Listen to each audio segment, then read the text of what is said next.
Welcome to this section on retouching photos in Photoshop.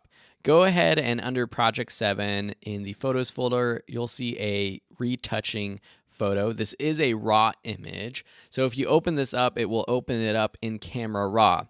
Now again, if you haven't gone through Camera Raw yet, which is a later section, go through that so you learn everything. But basically, I've made some adjustments here to the highlights and shadows already just to make it a little bit contrastier, bring down some of those overexposed parts of the skin or higher exposed parts of the skin.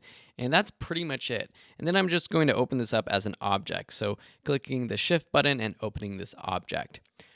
Now I'm going to show you my process for doing sort of a quick and easy retouching.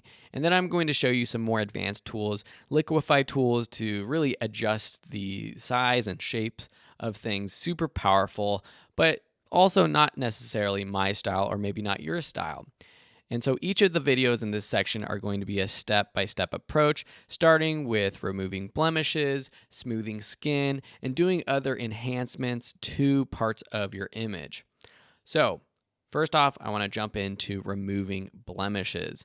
So whenever you edit a portrait, what you want to do, or do any editing, is do it as a new layer if possible. So what you can actually do is click the new layer button. And then when you're using some of these tools over here, it will actually affect what's beneath it, but it's not actually happening to the layer beneath it, meaning you can always undo that layer, get rid of it, and restart.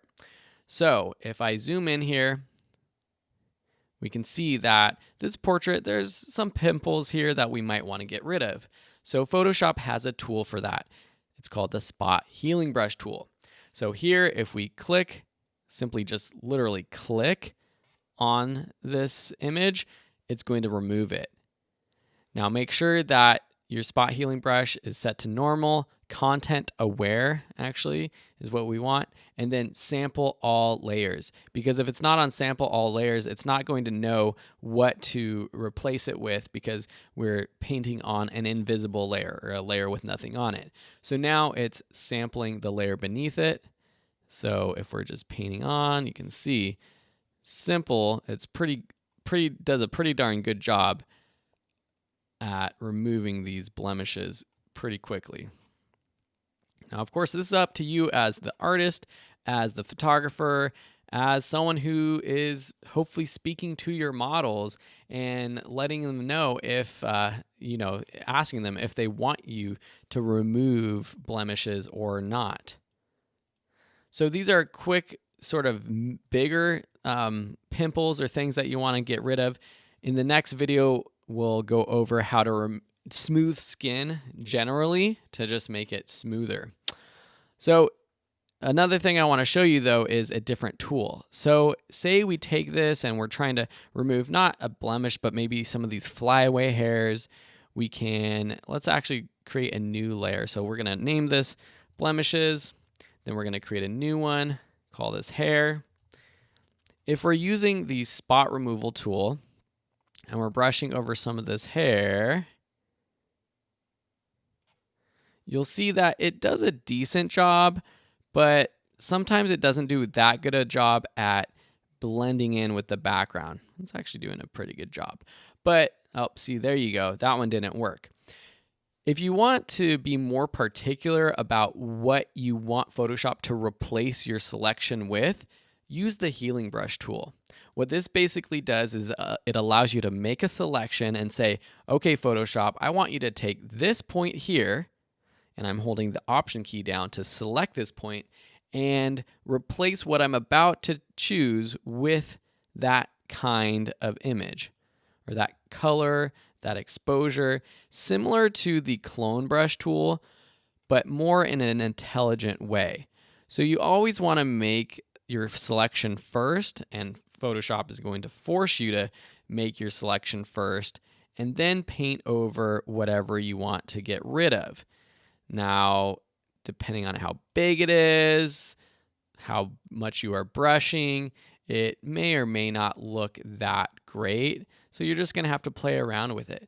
But if you're ever in the situation where you're trying to remove something, even like a blemish on a pimple or something on the skin, and what it's replacing it with doesn't look that just right, you may have to go from the spot healing brush to the healing brush tool. Spot healing, think of it as sort of an automatic way to do it. Photoshop does its best, and it often does a pretty good job, but the healing brush tool gives you more control. Now, here's a quick pro tip. Say you are struggling to figure out where the blemishes are. Let's turn off these layers.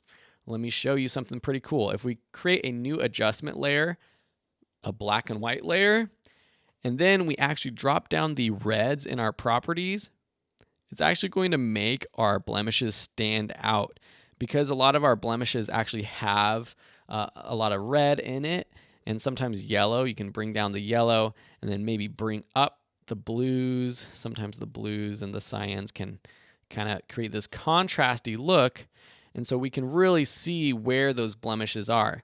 Now, if I turn on my blemishes layer, you can really see that I have already gone through and removed a lot of those. So this is something that you would want to do at the very beginning of removing blemishes. But I just wanted to show you that pro tip. It can really help you out. Of course, delete that layer when you're done with it.